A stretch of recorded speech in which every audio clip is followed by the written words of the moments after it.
Here we go. Steve here. Welcome to Real Health. Oh dear, who'd have thought, who'd have thunk, who'd have realised, who'd have stumbled upon, who'd have researched about, who'd have credentialed towards real health, what goes down our throat, through all the different pipes, and the rest of it.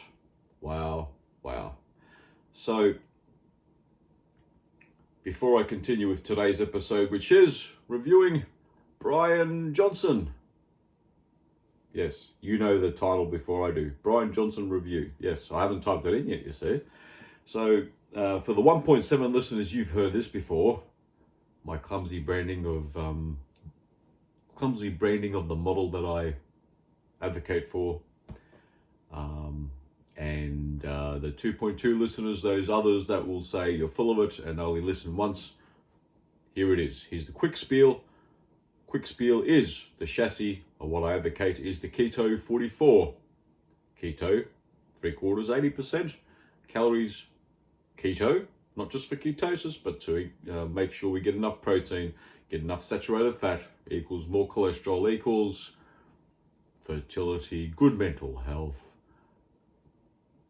protein with the muscle building that we need, and you'll get plenty of micronutrients on keto. Don't you worry about that.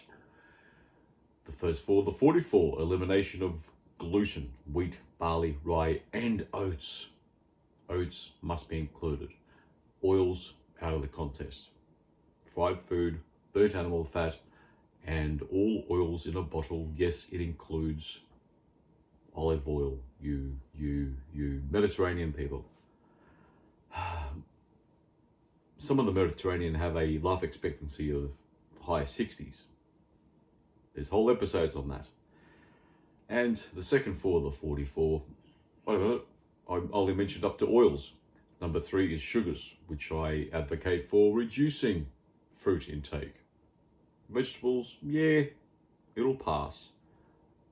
Too much, and all of a sudden you get sick. You're going to blame the water you drank. You're going to blame the meat you just ate. You're going to blame anything else but the vegetables. It could happen.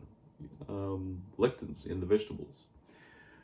Also, the sugars part, and yes, you'll get vitamins, minerals, but what I advocate for is in the second four, the 44. More on that in a moment. And nitrates, number 4 out of the first four, the 44 is the new carcinogen in town. Ham, bacon, corned beef, pastrami, spam, all that processed meats, complex, out of the contest. Those 4. Second 4 of the 44 is introducing the 4 micronutrient categories, which makes up the 90 declared essential micronutrients. Okay, 60 minerals are part of that, 16 vitamins, 12 amino acids, 2 essential fatty acids. Health, improvement, chronic disease, gone, depending on what it is, if it's birth defect, if it's later acquired in life, and the like. There's episodes all through this podcast series suggesting what we should do according to the chronic disease, weight management, all the rest of it, even athlete performance. So that's the second for the 44, or second for the 44, Keto 44.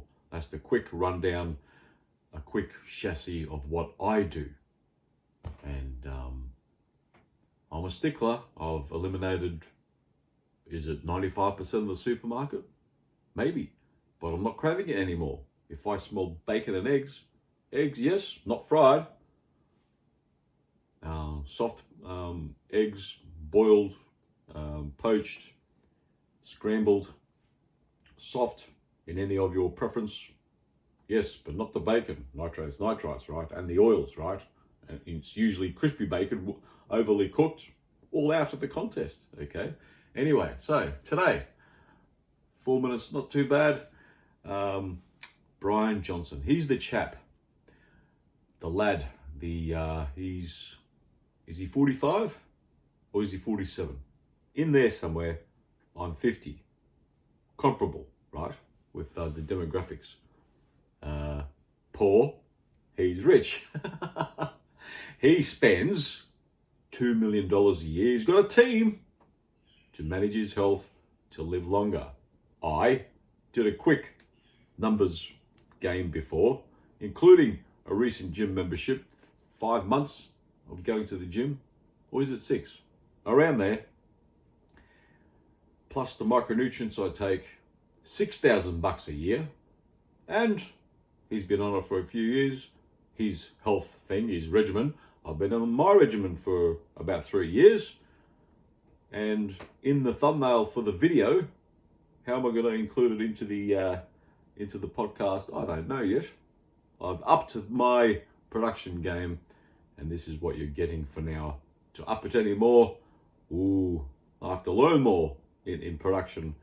So anyway, he's a lad that sold his tech company. I forget which tech company it was. Nearly $1 billion worth, 800 million, and he's spending $2 million a year to live longer.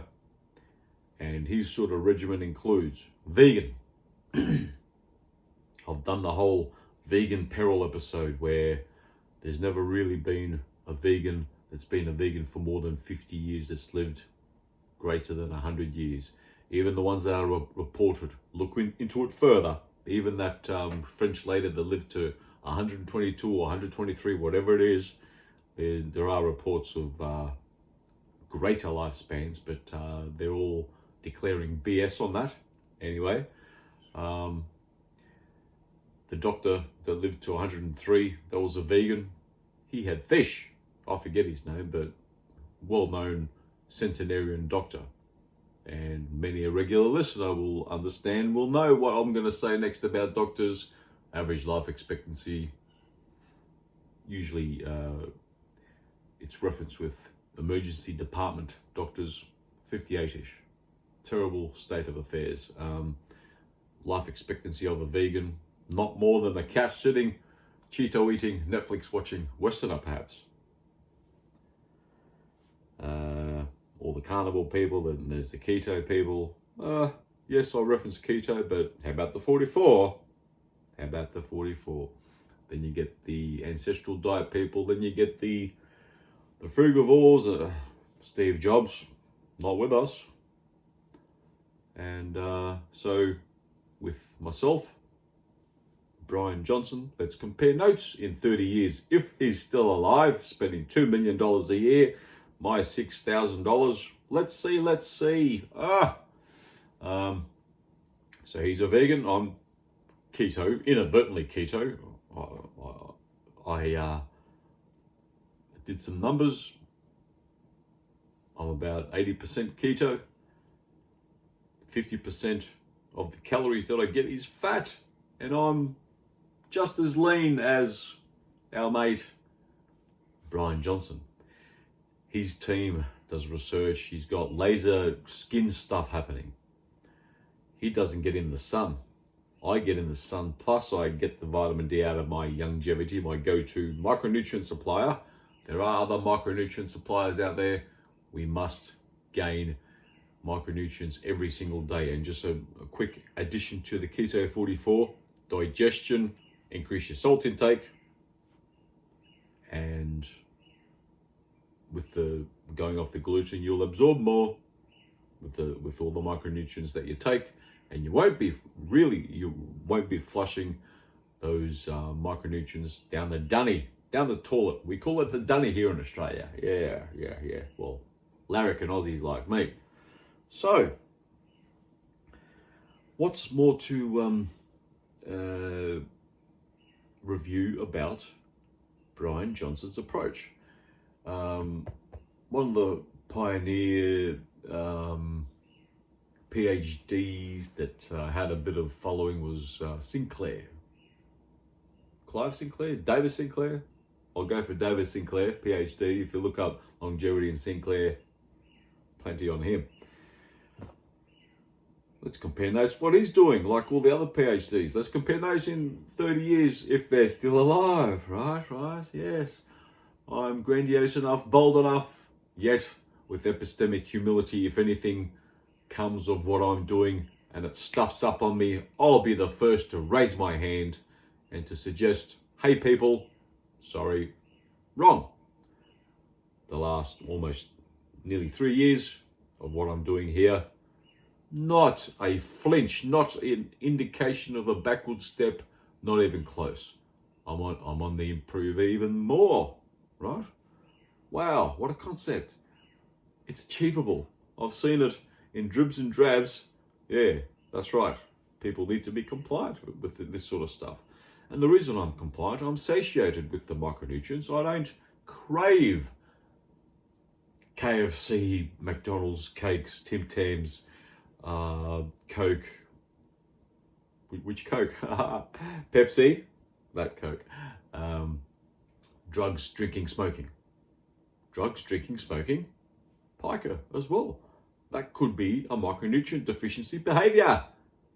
Get that into you. Even entertain it by faith, because there's not much research going down on that. I used to drink and smoke. Do you think I'd drink and smoke anymore? Gone. Magic.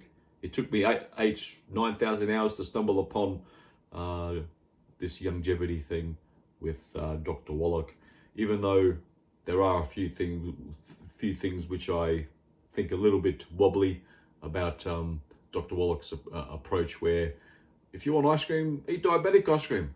How about no ice cream? Don't even think about diabetic ice cream. If you want pizza, go to the gluten-free crust and all that sort of thing. No pizza. Just no pizza. What? If you're satiated, you won't have cravings for pizza. That's an update in my thoughts on that. But the foundation, the whole principle, the whole micronutrients importance, Dr. Wallach should have got at least half a dozen sole Nobel Peace Prizes by now. Anyway, so I've gone on about a few of those stories with Dr. Wallach. Anyway, so continuing on, I won't forget, I'll bring it back to Bryan Johnson. $2 million a year. Wow. So he's not going in the sun. He's getting all this laser skin stuff. What's laser skin stuff got to do with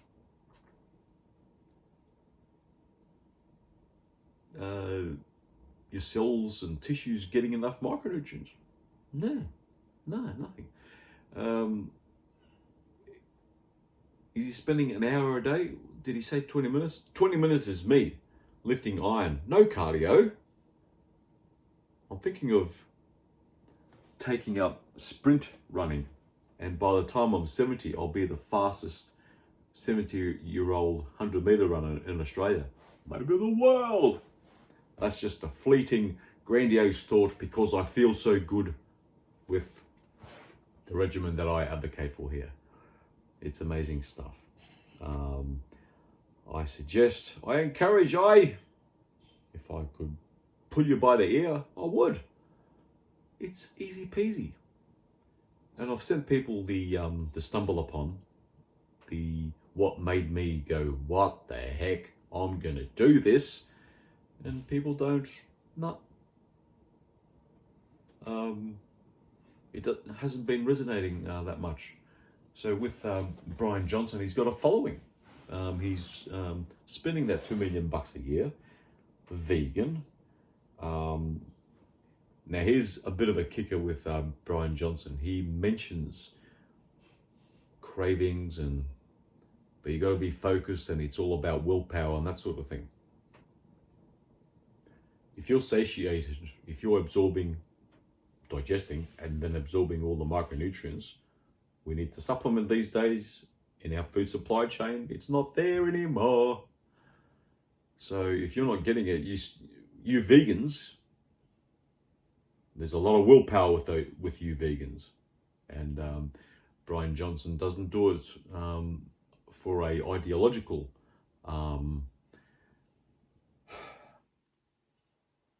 reason.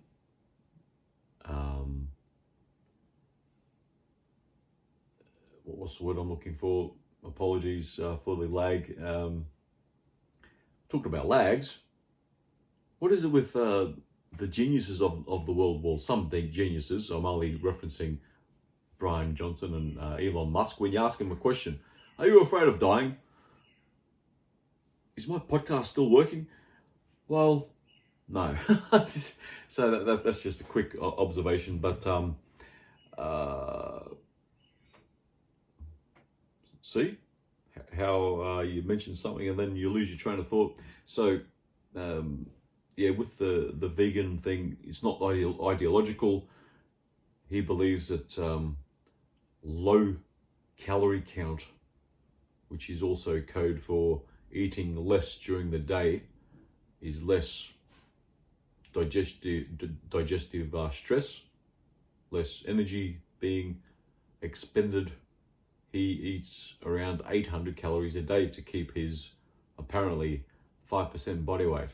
I'm probably around 8%, and we're a bit comparable. We're fairly comparable with body shape on the thumbnail. I'm too lazy to include it. I'll usually go and I'll include it onto this onto the video part. Sorry, podcast people, but it's just in the thumbnail. Just enlarge it, whatever. Okay. So it's got Bryan on this side, me on this side, same sort of age, same sort of build. $2 million, $6,000, same, and let's see who lives longer. Hey, what a concept. So Keto 44 versus vegan. Yes, take a few micronutrients. I'm sure he takes Athletic Greens, AG1, maybe Element, but there's a few things in there. Yes, vitamin D. He's taking vitamin D. I need to avoid the sun because I get this.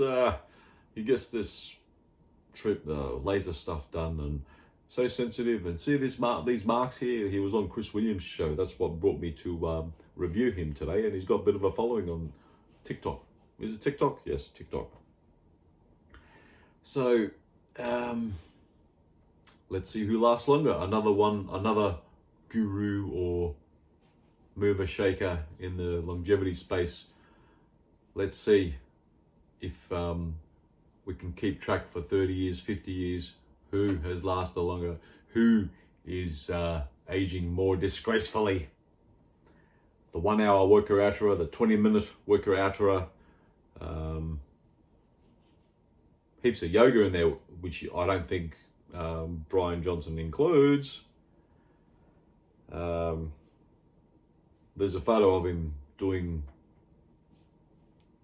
pull-ups, like back type pull-ups, whatever. I can't even do a couple. I could probably do one, I don't know. But he's stronger than me per pound of body weight. He's perhaps shorter because he's around 160 pounds or 70 kilos-ish. I'm 90 kilograms, 200 pound. I heard this this chap, what's he called? What's his name? Brad Lee. You gotta be 200. You gotta be 200 and something to be something. So, same sort of frame though. So, there's the comparison, and there's the ongoing challenge. Let's compare notes in 7 or 30 years, or pick a time, pick a date. Research, yes, he's heavily in the research. I've been heavy in the research and didn't touch my sides because I wasn't satiated with the micronutrients that we all require, all vertebrates for that matter. So he'll be more onto the findings, this and that. This study indicates this may help. If there is no overt efficacy, as I said in the time lag episode, I think it was the last episode, where depending on your age, how many decades you've spent eating gluten, it will take some time to get full efficacy out of the micronutrients and start to become more satiated, what your tissues have been missing out on. And there you go. So as part of what I've been trying to do in recent times, that's about it. That's not sure. I thought I'd remember some more about Bryan Johnson, but that's pretty much it in a nutshell. And he's not one of those people that does all the steam and cold plunge and all that sort of thing. I'm glad he doesn't, because that is BS as well, people. So, as an attempt, which has been not such a good attempt in the last couple of episodes, where I upped the ante in production value, I've been looking at news items on health and to see what's happening. So, right, I just did a search, health news today on Google. Prostate cancer, weight gain in early 20s linked to higher risk. What? Prostate cancer, you die with it, not of it. And also, keto, saturated fat, which is code for increase your cholesterol intake, maybe the risk will be even less. And because if you do the keto 44 and not gain weight in the first place, which is gaining weight is a micronutrient deficiency marker. ATEL is chromium, vanadium, zinc as well, but you need all the 90 micronutrients to be nice and slim and healthy like me. So yeah, get onto it. Mental health, keto, saturated fat, cholesterol. 90% of the sheath in the brain is bricks and mortar cholesterol. Eat it. The butter, the eggs, the cheese, the cream, bit of meat as well is good. Red meat equivalent, not more than medium rare. That's right. If you're eating well done meat, it's just code for you don't like meat, I reckon. Woo! When I had a look yesterday, there was stories from 3 days ago, so I don't want to go into that. What am I going to end up opening as a finale of rather than just the titles of the news stories? Oh, here we go. Oh, is this openable? Eating more vegetables may improve your mental health. How about eating more dairy and meat? Code for cholesterol. I think I did a short or episode or something and it got flagged. Misinformation. Let's compare notes in 30 years, you schmucks. So, should I open it? No. Vegetables. Mental health. No. Eggs. Yes. For each 50 kilograms of body weight, try and get at least 2 eggs. I eat 3 or 4 a day. Probably I should eat more, but the other saturated fat, which makes up for, maybe I should have more eggs, is I have heaps of cheese and butter and cream as well, right? And yogurt and milk. I bought 9 items in a basket the other day from the supermarket. 6 of those items were dairy. Woo! And one of those 9 items was plastic bags for the bed. Oh! So, esophageal cancer and alcohol. Link and risks explained. Openable. Let's see if I can quickly interpret the BS's. What is esophageal cancer? Occurs when the cells lining the esophagus begin to grow out of control. Squamous cell adenocarcinoma, link between esophageal cancer and this is so quite a few. You know how these days news stories are produced. Story, couple of explaining sort of preambles, and then it gets to the beef. So here's the beef. And I'm scrolling down and there hasn't been many ads. Very good. I'm glad. So alcohol is a chemical substance. Beverages won't. Far out. Why do you have to go say it as if there's a Chinaman that's 5 years old, a Chinaman that doesn't understand what Chinamen do know what alcohol is. Distilled beers, wines. Okay, we get it. Come on, let's get to it. Liver metabolizes alcohol with the help of an enzyme called alcohol dehydrogenase. Got it. Which converts alcohol into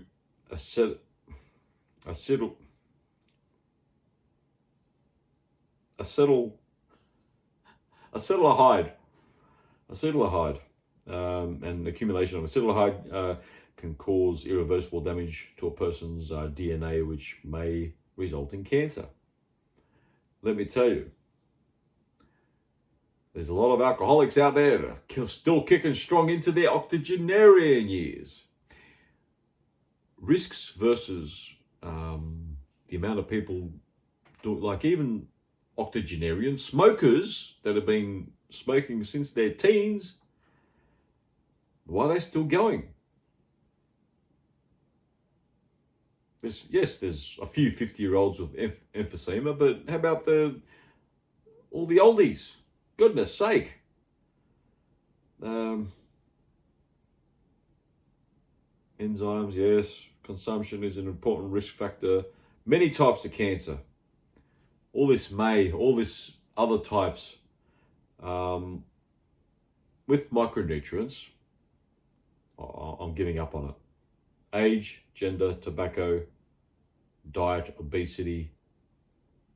They've gone away from alcohol in this article. So, in the medical news today, if anyone wants to see that, printed a day ago, and the title, esophageal cancer and alcohol. So there you go. Digest, absorb the micronutrients that you need to get every single day for the rest of your life. It's not hard.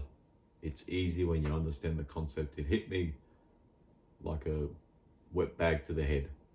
I got onto it the next day. My product arrived in a couple of days and I was onto it, and I thought, oh, this is only going to last me barely a fortnight, because it's all weight dependent, you see. All right. Now with micronutrient uptake, and you need to be absorbing it, even if it is if you are taking it based on weight. So I'll end it there. I'm not sure on the format where I scrutinise a health news thing. I probably did better today on that with Bryan Johnson as the lead topic, the clickbait topic for today. All I have with these gurus. Let's compare notes. Me and them. Pick anyone. The PhD guys, the health and fitness influencers. Pick a time, date way into the future. Let's see who's doing better. Their well-researched thing and my also well-researched but stumbled upon, whoa, this is making sense. Surely this resonates. Hear my story out. Many of the 1.7 listeners know my story, my background, and why what I had before I started with this micronutrient regimen. And I won't look back. The only thing that'll fall over is if, I don't know, I get incarcerated, can't afford the $400 a month that I'm paying, but paying the $400 a month plus gym membership, $6,000 a year, remember? And I'm doing just as well, I reckon. Bryan Johnson, $2 million a year. The only reason why I'll fall off the wagon is if I can't get access to the micronutrients. That's all it is, okay? It's simple as my cravings are gone, which is pretty much pica. If you have any cravings, it's the new modern age hunger. If you've got cravings for those yummy processed foods and the junk food and all that sort of thing, you got pica, Jack, and that is micronutrient deficiencies. Our bodies aren't that smart to lead us by the ear, by the nose, by the hair to the muddy puddle of water, or the orange that has more of the selenium than that orange over there, because even the same bag, the same batch on the same farm can have different amounts of minerals in them. Okay, the ones next to each other, yes, it'll be very close, it'll be the same, but 200 yards down the road, down the farm, that aisle or that part of the farm down there may have different mineral content in the soil and therefore in the food. Because if the minerals aren't in our soil, they won't end up in our food, and they don't end up into us and into our cells and tissues. How hard can it be to grasp that? The science is well understood, but with the time lag that I discussed in the last episode, the micronutrient benefit lag, depending on your age, whether you're absorbing or digesting fast enough or not, whether it's 3 months in, 6 months in, depending on age. Yes, there are a few little caveats in there, but when you get that heartburn tablet from the doctor and it's eased your heartburn, we expect that for everything. It's not the case. Your body needs to adjust. Okay, so let's see how Bryan Johnson goes and myself, and see who makes it to become a centenarian. Getting a telegram from, will it be William? No, it'll probably be Georgie for me, if they still do it then. But it'll be a rarity. It'll be a rarity for centenarians by the time I reach the age of 100 in 2073. Woo! Wow, I predict for each 50 years from 2050, for each 50 years beyond that, life expectancy five years less. Even to pick that direction based on our conditioning, our understanding that we're just going up and up and up in life expectancy. No. Just look around you and do your own averages from your 150 friends, your graduating class of, in my case, 1990, and see what the average is. If you're going to rely on the CDC or whatever stat is in your country, I suggest you look up insurance company data. They don't know why it's happening, but they'll know it's happening. And also do your own average, right? Look around you. Yes, you'll get the odd 90 plus year old, but you'll get a few 50-year-olds in there, right? Anyway, I've been summarizing and winding up for ages. Consider this wound up. 34 minutes today. Bye-bye for now.